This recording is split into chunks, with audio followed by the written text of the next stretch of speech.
حلوين، اهلا بيكم. الفطاير دي هتنجز معاكي طول فترة المدارس، هتعمليها يوم الاجازة هتقعد معاكي طول الاسبوع، وهقولك ازاي بطريقة سهلة جدا وبعجينة حتى اللي ما بتعرفش تعجن خالص هتعرف تعملها. زي ما انتوا شايفين مش هتشيلي هم المدارس تاني، ولا هتقولي ما جبناش فينو ولا نسينا نجيب فينو، طب هنعمل ايه بكره، طب هنعمل ايه النهارده. والحشوات زي ما انت شايفه هتشكلي وتغيري فيها زي ما انت عايزه، وهتعملي احلى لانش بوكس في المدارس. تعالوا نشوف هنعمل كل ده ازاي، وهقولك على كل التفاصيل. اول حاجه معانا ده كيلو دقيق، كيلو دقيق متعدد الاستخدامات، عليه معلقه خميره فوريه كبيره، ومعلقتين سكر كبار، وربع معلقة ملح،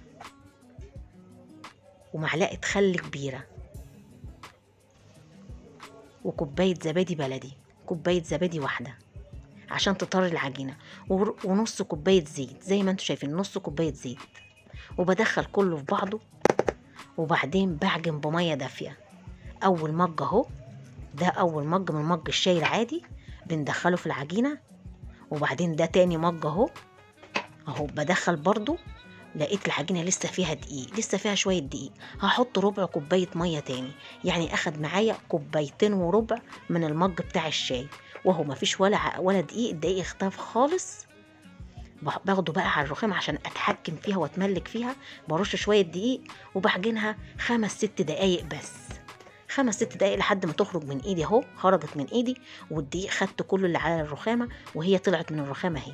بلمها كده وبجيب الطبق وارش فيه شويه دقيق، وبحط العجينه وبغطيه، وبحط لها برضه دقيق من فوق، وبغطيها وبسيبها نص ساعه بس، نص ساعه لحد ما يتضاعف حجمها.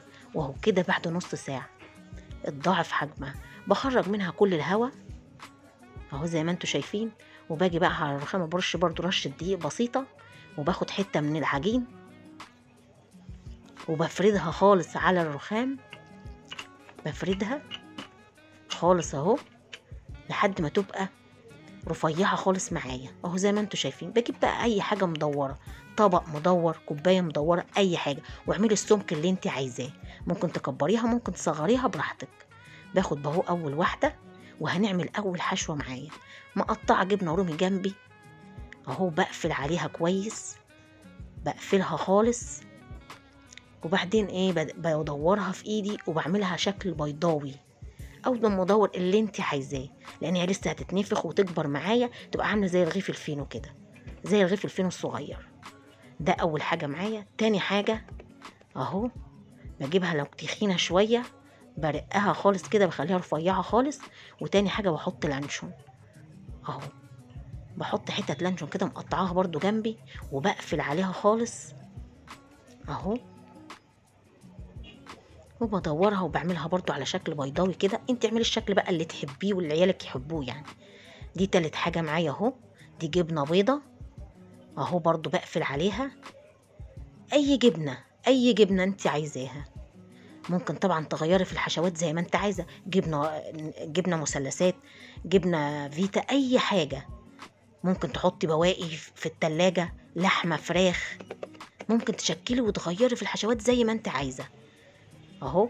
دي برضو بدبها كده، ودي اهي دي نوتيلا او شوكولاته سايحه. عملنا الحادق ونعمل بقى الحلو، عشان تحط لهم كل حاجه في اللانش بوكس، مش هتحرميهم من حاجه. تقفلي بقى عليها خالص عشان ما تفتحش في الفرن تاني، ما تفتحش وتبوظ معانا في الفرن اهو. قفلتها كويس، وبعدين بجيب الشوكه عشان اعمل لها شكل كده وادوس عليها كويس وتقفل معايا كويس اهو. شايفين الشكل عامل ازاي، شبه السندوتش الصغير بس. وباخد بقى البواقي بسيبها ترتاح جنبي، وبجيب حتة تاني وبفردها وبقطعها، وهو بكمل باقي الحشوات. دي اهي برضو هعملها حلو، انا بوريكي وانتي اعملي اللي تحبيه والحشوات اللي عندك. ده مكعب شوكولاتة خام اهو، ده شوكولاتة خام، ممكن تجيبي اي شوكولاتة برضو، وبرضو تقفليها كده. انا بعمل الحلو شكل تاني غير الحادق اهو، وبحطها في الصاج، والصاج شكلته من كل حاجة اهو زي ما انتوا شايفين. خلصت اهو اول صاج، انا عملت صاجين ونص من كيلو الدقيق. بجيب بيضة بقى وبدهن الوش عشان تاخد لون حلو معايا في الفرن. بدهن كل الوش اهو، ممكن تسيبيها سادة وممكن تحط لها سمسم لو عندك، لو انت حابة برضو. بحط سمسم، وبعدين بحط حبة البركة اهي، دي حبة البركة ممكن برضو ما تحطيهاش لو مش عندك، زي ما تحبي. اهو بكون مولعة الفرن بقى من قبلها، حطيتها في الرف الوسطاني على درجة حرارة 180 نص ساعة من تحت في الفرن، و5 دقايق على الشواية. شايفين شكلها تحفة جدا، مستوية اهو من فوق ومن تحت، تحفة واخدة لون جميل قوي. شوفي بقى الفطاير دلوقتي بقت بكام في الفرن. دي اهي، دي النوتيلا، هفتح لكم كله وهوريه لكم اهو. شايفين دي النوتيلا اهي من جوه، ودي وده اللانشون اهو. شايفين شكله عامل ازاي؟ حاجه بقى انت حاشيها ومجهزاها وجاهزه على طول على انك تحطيها في اللانش بوكس اهو.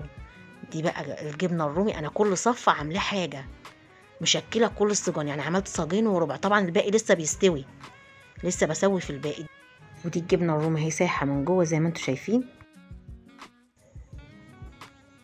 ودي الشوكولاته اللي هي المكعبات، برضه هوريها لكم. شايفين شكلها تحفة جدا، تحفة جدا. وشايفين كبرت ازاي وعملت زي السندوتش ازاي، زي ما يكون رغيف فينو اللي هو الصغير.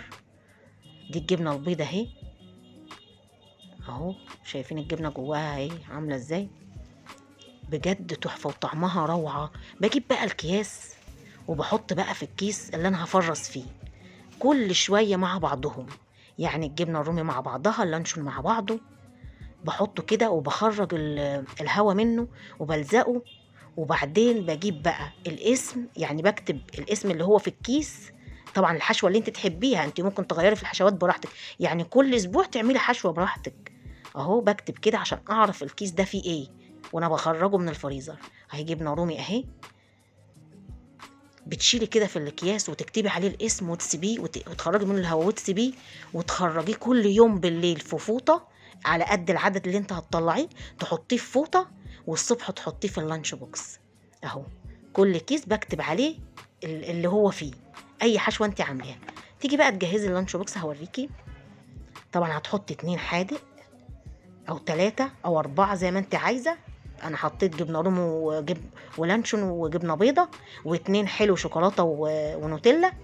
والخيار انا عاملاه بالستريتش عشان خاطر ريحته ما تعملش على الفطاير، وطماطم الخضار بقى اللي تحبيه. وكده عملتي احلى لانش بوكس في الخضار والحادق والحلو وكله. تيجي بقى في الصغير ممكن تحطي فاكهه، التاني الصغير ممكن تحطي فيه فاكهه، الفاكهه اللي عندك، او ما تحطيش برضو، انت حره.